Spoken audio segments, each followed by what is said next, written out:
Hello everyone, আসসালামু আলাইকুম। সবাই কেমন আছেন? আশা করি সবাই ভালো আছেন। অনেকেই আমাকে পার্সোনালি জিজ্ঞেস করেন আমি আমার ক্যাটকে সারাদিনের জন্য কোথাও নিয়ে গেলে আমি কি কি করি এবং ওর জন্য কি কি নিয়ে যাই, এটাই আমি আজকে দেখাবো।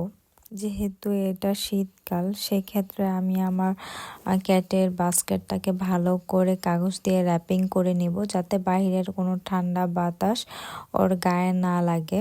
বাহিরের এই ঠান্ডা বাতাস ওর গায়ে লাগলে ঠান্ডার প্রবলেম হতে পারে। সো আমি কোনো রিস্ক নিব না, আমি ভালো করে র্যাপিং করে নিব বাস্কেটটা।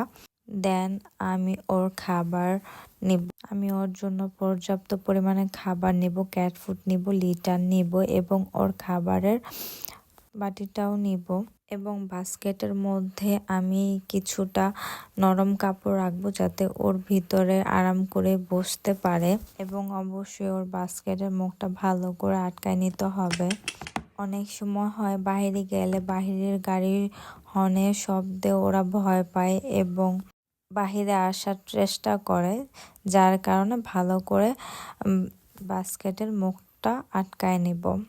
আমার ক্যাট যেহেতু লিটার ট্রেনিং করা, সো আমার এত প্যারা হয় না। ও লিটারটা জাস্ট কোনো ভুলে রেখে দিলে ওর যখন পি পটি করা লাগে ও করে আসে। এবং কোথাও গেলে ওদের পি পটি অনেক কমই হয়, এত ঝামেলা ওরা করে না।